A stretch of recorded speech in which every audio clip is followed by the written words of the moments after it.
আমি একমাত্র ভদ্রেশ্বরে রয়েছি। আপনার এই ব্রেথওয়েট যে গেট যাচ্ছে তার 10 নম্বর গেটের কাছেই আমার বিল্ডিং। ওই বিল্ডিংয়ে আমি একা থাকি, একদম একা, কেউ নেই আমার সাথে।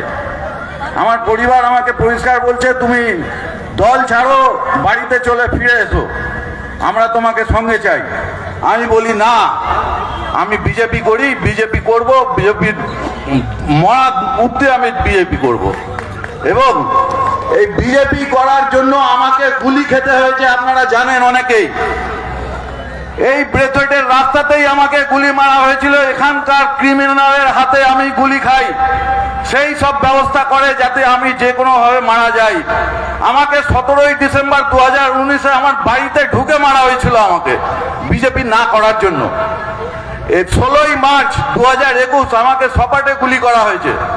গুলিটা বুকে না লেগে আমার ডান হাতে লাগে, আমার ডান হাত জখম হয়ে যায় এবং আমার ডান হাত আর সেরকম কাজ করে না। আমি আজকাল বাঁ হাতে খাই।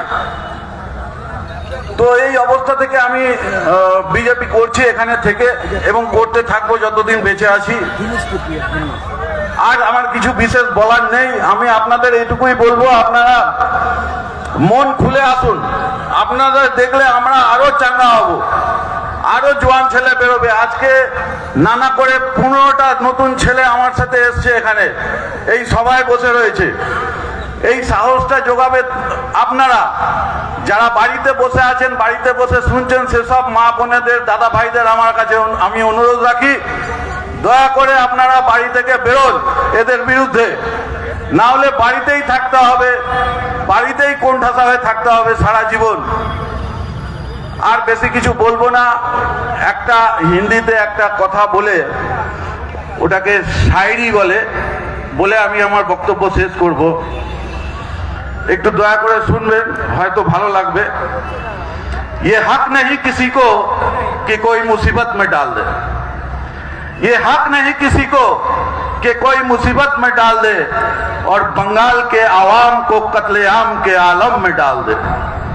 ये हक नहीं किसी को कि कोई मुसीबत में डाल दे और बंगाल के आवाम को कत्लेआम के आलम में डाल दे।